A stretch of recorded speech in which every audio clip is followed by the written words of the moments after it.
میرے دوست راشد حسین صاحب نے ایک بڑے چاو سے وہ محل نما حویلی خریدی تھی۔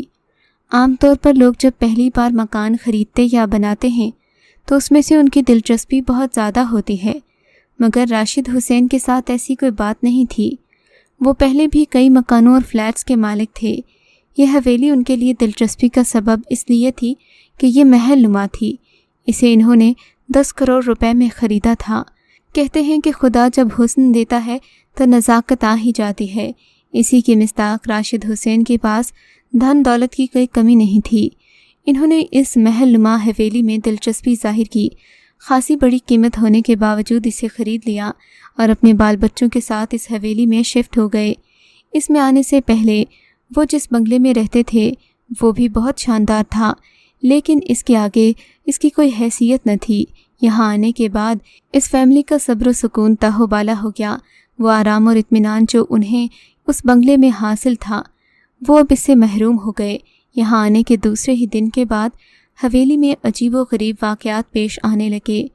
اس روز وہ صبح سو کر اٹھے اور باتھ روم سے نکلے ہی تھے کہ ان کی بیگم نے گھبرائے ہوئے انداز میں ان سے کہا، ذرا سنیے تو یہ آوازیں کیسی آ رہی ہیں؟ راشد حسین نے کان کھڑے کیے تو بولے، لگتا ہے کہیں کوئی چیزوں کو اٹھا اٹھا کر پٹک رہا ہے۔ کون ہے جو ایسا کر رہا ہے؟ بیگم صاحبہ نے سوالیہ انداز میں کہا، اور یہ آواز کہاں سے آ رہی ہے؟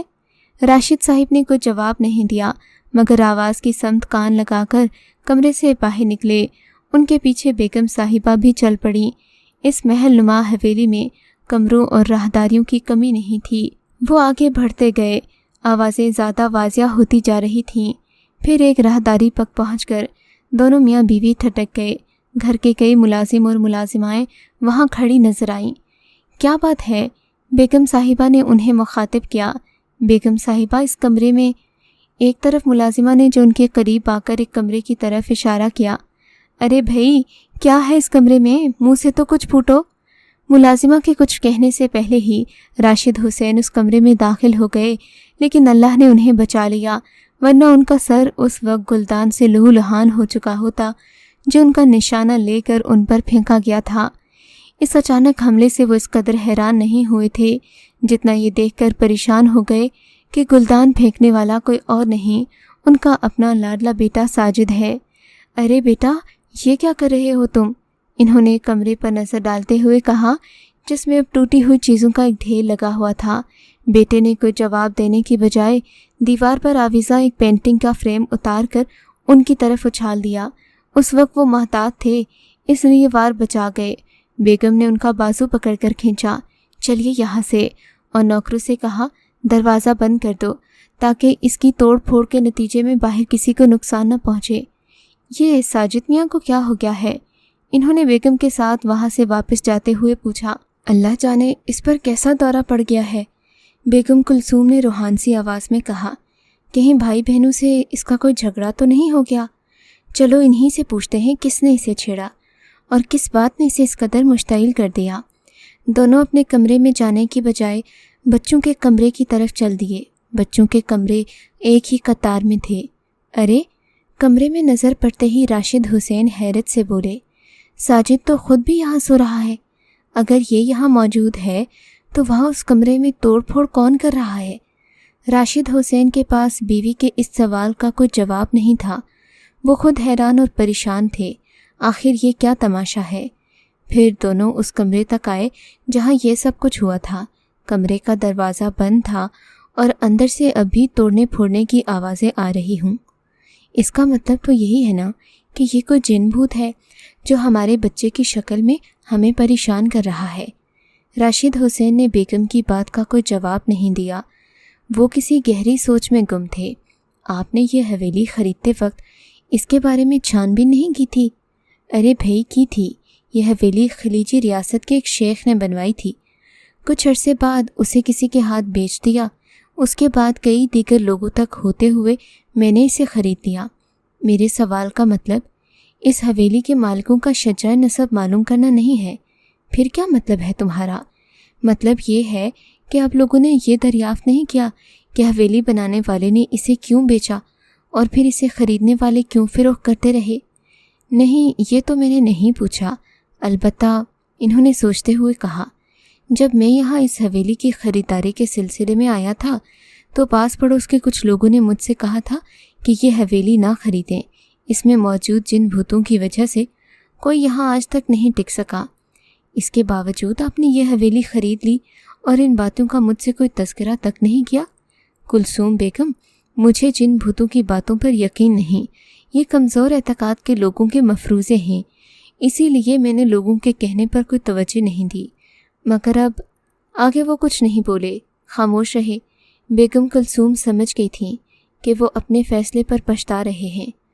اس رات کا کھانا کھانے کے بعد کلثوم نے اپنے بچوں سے کہا، سونے سے پہلے اپنا کمرہ اندر سے بند کر لیا کرو۔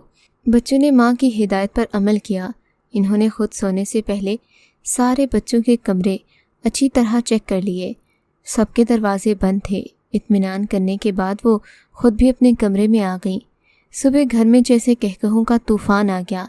یہ کہے بچوں کے کمرے سے آ رہے تھے۔ دونوں میاں بیوی آوازوں کی سمت بھاگے۔ یہ دیکھ کر حیران رہ گئے کہ سارے بہن بھائی ایک دوسرے کو ہی دیکھ کر دیوانوں کی طرح ہنس رہے ہیں۔ ہنسنے کی بات ہی تھی، سب کارٹون بنے ہوئے تھے۔ سب کے چہروں پر مختلف رنگوں سے نقش و نگار بنے ہوئے تھے۔ کوئی افریقہ کا جنگلی بنا ہوا تھا، کوئی اسپائڈر مین کے روپ میں تھا۔ خاص طور پر لڑکیوں کے چہروں پر داڑھی مونچھ نے دیکھنے والوں کو ہنس ہنس کر لوٹ پوٹ کر دیا۔ دلچسپ بات یہ ہے کہ ہر بچہ اس بات سے بے خبر تھا کہ وہ خود بھی ہنسی مذاق کا نشانہ بنا ہوا ہے۔ بیگم کلثوم اپنے کمرے میں جا کر اس سوچ میں مبتلا ہو گئیں کہ جن بھوتوں کی یہ واردات تو ہنسی مذاق میں برداشت کر لی گئی، لیکن کل کلاں وہ کوئی خطرناک قدم بھی اٹھا سکتے ہیں۔ ابھی وہ یہ سوچ ہی رہی تھیں کہ ایک ملازم کے چیخنے کی آواز آئی، بیگم صاحب مجھے بچائیے۔ وہ بھاگی ہوئی آواز کی سمت گئیں تو دیکھا ان کا بیٹا شاہد ابدل کی بری طرح پٹائی کر رہا ہے۔ وہ یہ دیکھ کر حیران رہ گئیں کہ 10 سال کا شاہد 25-30 سال کے ابدل کے ہاتھوں گھوسوں اور لاتوں سے بری طرح دھنک رہا ہے۔ اتنے سے بچے شاہد میں یہ طاقت کہاں سے آ گئی؟ انہوں نے بیٹے کو ڈانٹا، شاہد یہ کیا بدتمیزی ہے، کیوں اسے مار رہے ہو؟ شاہد نے انہیں کوئی جواب تو نہیں دیا، لیکن سرخ آنکھوں سے انہیں یوں گھورا کہ وہ سر سے پاؤں تک لرز کر رہ گئیں اور وہاں مزید نہیں رکیں۔ جاتے وقت انہوں نے شاہد کے کمرے میں یوں ہی جھانکا تھا، خود ٹھٹک گئیں کہ شاہد اپنے کمرے میں اسکول میں جانے کی تیاری کر رہا تھا۔ اس کے بعد تقریباً 1 ہفتے تک کوئی واقعہ رونما نہیں ہوا۔ کلثوم بیگم نے یہی سوچا کہ وہ ہر وقت دعا اور درود پڑھتی رہتی ہیں، شاید اسی کے اثر سے جن بھوت خاموش ہو گئے ہیں۔ لیکن تیسرے دن راشد حسین کو ان کے موبائل فون پر ان کے بڑے بیٹے ماجد کے ہیڈ ماسٹر کا پیغام آیا، راشد حسین صاحب معافی کا طلبگار ہوں کہ آپ کو اسکول آنے پر مجبور کر رہا ہوں۔ راشد صاحب گھبرا گئے، اسکول جا پہنچے۔ اسکول میں سب کے چہروں پہ عجیب ٹینشن تھی۔ وہ سمجھ رہے تھے کہ ان کا بیٹا کسی حادثے کا شکار ہو گیا ہے، مگر وہاں پہنچ کر معلوم ہوا کہ اس نے تو ایک لیڈی ٹیچر پر مجرمانہ حملہ کیا ہے۔ اس اطلاع پر وہ ایک دم چکرا کر رہ گئے۔ مگر جناب یہ کیسے ہو سکتا ہے؟ ابھی اس کی عمر ہی کیا ہے اور یہ سب ہو کیسے کیا؟ نہیں جناب، اس وقت کلاس خالی تھی جب اس نے ٹیچر پر حملہ کیا، اور ایسا حملہ کہ آج تک کسی بچے نے اتنی جرت نہیں کی۔ راشد حسین سر پکڑ کر بیٹھ گئے۔ اف میرے خدا، یہ ہو کیا رہا ہے؟ آپ باعزت آدمی ہیں، پرنسپل نے کہا۔ یہی سوچ کر ہم نے اسے پولیس تھانے تک نہیں پہنچایا۔ اب آپ ہی فیصلہ کریں۔ ہم ایسے بچے کو اپنے اسکول میں نہیں رکھ سکتے۔ بس پھر کیا تھا؟ راشد حسین صاحب نے فوراً اپنی بیوی کو فون کیا، انہیں سارا معجزہ بتایا تو کہنے لگیں، آپ کو ہو کیا ہے؟ کیسی بہکی باتیں کر رہے ہیں؟ ماجد تو بخار میں پڑا تپ رہا ہے۔ اسکول میں آج وہ گیا ہی کب تھا؟ میں اسے ڈاکٹر کو بلا کر دکھا چکی ہوں۔ راشد حسین نے بیوی سے کہا، میں موبائل ہیڈ ماسٹر صاحب کو دے رہا ہوں، تم خود ان سے بات کر لو۔ ہیڈ ماسٹر صاحب نے کلثوم کی زبانی ماجد کے گھر پر ہونے اور بخار میں تپنے کی بات سنی تو وہ بھی چکرا کر رہ گئے۔ پھر وہ کون ہے؟ انہوں نے حیرانگی کا اظہار کرتے ہوئے کہا، جو ہماری تحویل میں ہے اور جس نے… اس کے بعد راشد حسین نے اپنی فیملی ڈاکٹر کا نمبر ڈائل کر کے پوچھا، ڈاکٹر صاحب میرے بیٹے کو کیا ہوا ہے؟ راشد حسین نے ہیڈ ماسٹر سے ڈاکٹر کی بھی بات کروا دی، جس نے بتایا کہ اس پر ملیریا کا اٹیک ہوا ہے، گھبرانے کی کوئی بات نہیں۔ راشد حسین نے کہا، اب ذرا مجھے نقلی ماجد کا دیدار کروا دیں جس نے سب کے ہوش و حواس اڑا دیے۔ ہیڈ ماسٹر صاحب انہیں ایک کمرے میں لے گئے جس میں اسے بند کر کے باہر سے تالا لگا دیا گیا تھا۔ ہیڈ ماسٹر صاحب نے تالا اپنے ہاتھوں سے کھولا اور راشد حسین سے بولے، ذرا محتاط رہیے گا، کہیں وہ مردود حملہ نہ کر دے۔ مگر کمرہ کھلا تو اندر سے بالکل خالی تھا۔ ارے وہ کہاں گیا؟ ہیڈ ماسٹر صاحب نے گھبرا کر کہا، یہاں تو کوئی دوسرا دروازہ یا کھڑکی بھی نہیں۔ انہوں نے چاروں طرف دیکھتے ہوئے کہا، میں نے اپنی موجودگی میں کمرے میں جو سٹور کے طور پر استعمال ہوتا ہے بند کروا کر اپنے ہاتھوں سے تالا لگایا تھا۔ وہ آدمی تھا یا چھلاوا جو یہاں سے غائب ہو گیا؟ شاید ایسی ہی کوئی چیز ہوگا، راشد صاحب نے معنی خیز انداز میں کہا تھا۔ کلثوم بیگم، تمہارے گھر کے یہ جن بوت تو حد سے زیادہ تجاوز کرتے جا رہے ہیں، اب تم ہی بتاؤ ان کا کیا علاج کیا جائے؟ پہلی بات تو یہ ہے میاں جی، یہ گھر میرا نہیں آپ کا ہے۔ دوسری بات یہ کہ اس گھر کے جن بھوتوں کا علاج آپ ہی کو کرنا ہوگا۔ راشد حسین نے جلد ہی ایک اللہ والے بزرگ کو اس کام کے لیے ڈھونڈ نکالا۔ ان کو ساری رودات سنائی تو وہ بولے، وہ کوئی بھوت نہیں ہے، بھوت جس کی بدرو ہوتے ہیں اسی کی شکل میں نظر آتے ہیں، دوسروں کی شکل و صورت میں نمودار ہونے والے چھلاوا یا جنات، ان دونوں میں یہ صلاحیت ہوتی ہے کہ یہ جس روپ میں چاہیں ظاہر ہو جائیں۔ یا حضرت، اس سلسلے میں ہمیں کیا کرنا ہوگا؟ کچھ نہیں، فی الحال آپ اپنے گھر جائیں، بس ہمیں اپنا رومال دیتے جائیں، ہم اس رومال کے ذریعے اس بات کی تصدیق کر لیں گے کہ آپ کے گھر میں جنات قابض ہیں یا چھلاوا۔ راشد حسین نے جیب سے اپنا رومال نکال کر بزرگوار کے حوالے کر دیا، پھر بڑے ادب سے بولے، محترم بزرگ، یہ بات کچھ سمجھ میں نہیں آتی کہ اس رومال کے ذریعے۔ بزرگوار مسکرائے، راشد صاحب، آج کے اس جدید دور میں جس طرح کچھ سدھائے ہوئے کتے مجرموں کو تلاش کر لیتے ہیں، اسی طرح ہم اپنے موکلوں کے ذریعے مافوق الفطرت مخلوق کے بارے میں پتہ چلاتے ہیں۔ ٹیکنالوجی وہی کتوں والی استعمال کرتے ہیں، یعنی کسی چیز کو سونگھنے کے بعد سے اس سے مجرم کی بو آتی ہے، آپ کے گھر میں بھی موجود ہے۔ اس کی ایک مخصوص بو گھر کے ہر شخص اور ہر چیز میں سرایت کر گئی ہے۔ ہمارے موکل اسی بو کے سہارے ان کا کھوج لگائیں گے۔ بزرگوار نے جیسا ہی کہا ویسا ہوا۔ اگلی ملاقات پر راشد حسین کو انہوں نے بتایا، آپ کے گھر میں جنات نہیں چھلاوا قابض ہے، تو آپ کا اگلا اقدام کیا ہوگا؟ ان سے ملاقات؟ جی میں کچھ سمجھا نہیں۔ ارے بھائی، اس میں نہ سمجھنے والی کون سی بات ہے؟ میں آپ کے ساتھ آپ کے گھر جاؤں گا اور ان سے ملاقات کروا کر انہیں آپ کے گھر سے جانے کا کہوں گا۔ تو پھر کب کا پروگرام بنائیں گے؟ آج پیر کا دن ہے، 2 دن بعد جمعرات کے دن آپ مجھے ظہر کی نماز کے بعد آ کر لے جائیں گے، مگر اس بات کا خیال رکھیے گا کہ آپ کی بیوی اور آپ کے بچے میری موجودگی کے دوران گھر میں موجود نہ ہوں۔ میرے پہنچنے کے بعد نوکروں کو بھی تھوڑی دیر کے لیے گھر سے باہر بھیج دیں۔ اس سلسلے میں میاں بیوی نے بچوں کو کچھ نہیں بتایا۔ پروگرام کے مطابق بیگم کلثوم بچوں کو لے کر ایک عزیز کے گھر چلی گئیں۔ بزرگ محترم حویلی پہنچے تو ملازمین کو بھی گھنٹے بھر کے لیے چھٹی دے دی گئی۔ اب ان بزرگوار نے حویلی کے کمرے کے سامنے بیٹھ کر کچھ پڑھنا شروع کیا۔ راشد حسین کو انہوں نے اپنے قریب ہی بٹھا لیا۔